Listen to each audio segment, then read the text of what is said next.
ജ്ഞാനം 2-ാം അധ്യായം. അവർ മിഥ്യാസങ്കല്പത്തിൽ മുഴുകി. ജീവിതം ഹ്രസ്വവും ദുഃഖകരവുമാണ്. മരണത്തിന് പ്രതിവിധിയില്ല.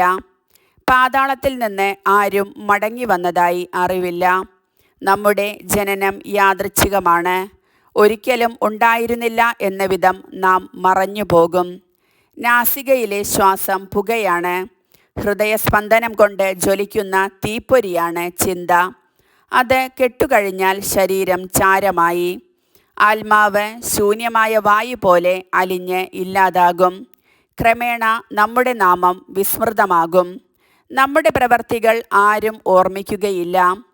ജീവിതം മേഘശകലം പോലെ മാഞ്ഞുപോകും. സൂര്യകിരണങ്ങളേറ്റ് ചിതറുന്ന വെയിലേറ്റ് ഇല്ലാതാവുന്ന മൂടൽമഞ്ഞ് പോലെ അത് നശിക്കും. നമുക്ക് നിശ്ചയിച്ചിരിക്കുന്ന കാലം നിഴൽ പോലെ കടന്നു പോകുന്നു. മരണത്തിൽ നിന്ന് തിരിച്ചുവരവില്ല. അത് മുദ്രയിട്ട് ഉറപ്പിച്ചതാണ്. ആരും തിരിച്ചു വരികയില്ല. വരുവിൻ, ഇപ്പോഴുള്ള വിശിഷ്ട വസ്തുക്കൾ ആസ്വദിക്കാം. യുവത്വത്തിൻ്റെ ഉന്മേഷത്തോടെ ഈ സൃഷ്ടികൾ അനുഭവിക്കാം. മുന്തിയ വീഞ്ഞും സുഗന്ധദ്രവ്യങ്ങളും നിറയെ ആസ്വദിക്കാം. വസന്തപുഷ്പങ്ങളെയൊന്നും വിട്ടുകളയേണ്ട. വാടും മുൻപേ പനിനീർമൊട്ടുകൊണ്ട് കിരീടമണിയാം. സുഖഭോഗങ്ങൾ നുകരാൻ ആരും മടിക്കേണ്ട. ആഹ്ലാദത്തിൻ്റെ മുദ്രകൾ എവിടെയും പതിക്കാം. ഇതാണ് നമ്മുടെ ഓഹരി. ഇതാണ് നമ്മുടെ അവകാശം. നീതിമാനായ ദരിദ്രനെ നമുക്ക് പീഡിപ്പിക്കാം.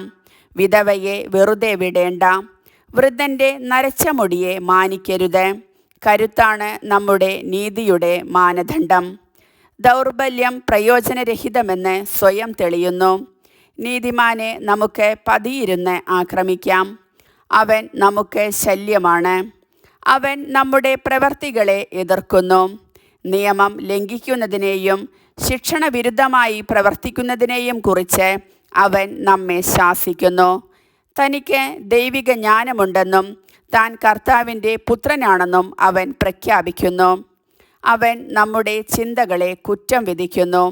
അവനെ കാണുന്നതു തന്നെ നമുക്ക് ദുസ്സഹമാണ്. അവൻ്റെ ജീവിതം നമ്മുടേതിൽ നിന്ന് വ്യത്യസ്തമാണ്. മാർഗങ്ങൾ അസാധാരണവും. അവൻ നമ്മെ അധമരായി കരുതുന്നു. നമ്മുടെ മാർഗങ്ങൾ അശുദ്ധമെന്ന പോലെ അവൻ അവയിൽ നിന്നൊഴിഞ്ഞു മാറുന്നു. നീതിമാന്റെ മരണം അനുഗ്രഹീതമെന്ന് അവൻ വാഴ്ത്തുന്നു. ദൈവം തൻ്റെ പിതാവാണെന്ന് അഹങ്കരിക്കുകയും ചെയ്യുന്നു.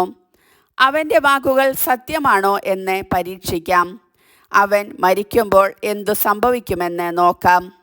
നീതിമാൻ ദൈവത്തിൻ്റെ പുത്രനാണെങ്കിൽ അവിടുന്ന് അവനെ തുണയ്ക്കും. ശത്രുകരങ്ങളിൽ നിന്ന് മോചിപ്പിക്കും. നിന്ദനവും പീഡനവും കൊണ്ട് അവൻ്റെ സൗമ്യതയും ക്ഷമയും നമുക്ക് പരീക്ഷിക്കാം. അവനെ ലജ്ജാകരമായ മരണത്തിന് വിധിക്കാം. അവൻ്റെ വാക്ക് ശരിയെങ്കിൽ അവൻ രക്ഷിക്കപ്പെടുമല്ലോ. അവർ ഇങ്ങനെ ചിന്തിച്ചു, എന്നാൽ അവർക്ക് തെറ്റുപറ്റി. ദുഷ്ടത അവരെ അന്ധരാക്കി. ദൈവത്തിൻ്റെ നിഗൂഢ ലക്ഷ്യങ്ങൾ അവർ അറിഞ്ഞില്ല. വിശുദ്ധിയുടെ പ്രതിഫലം പ്രതീക്ഷിച്ചില്ല. നിരപരാധർക്കുള്ള സമ്മാനം വിലവെച്ചില്ല. ദൈവം മനുഷ്യനെ അനശ്വരതയ്ക്കു വേണ്ടി സൃഷ്ടിച്ചു. തൻ്റെ അനന്തതയുടെ സാദൃശ്യത്തിൽ നിർമ്മിച്ചു. പിശാചിൻ്റെ അസൂയ നിമിത്തം മരണം ലോകത്തിൽ പ്രവേശിച്ചു. അവൻ്റെ പക്ഷക്കാർ അതനുഭവിക്കുന്നു. കർത്താവിൻ്റെ വചനം.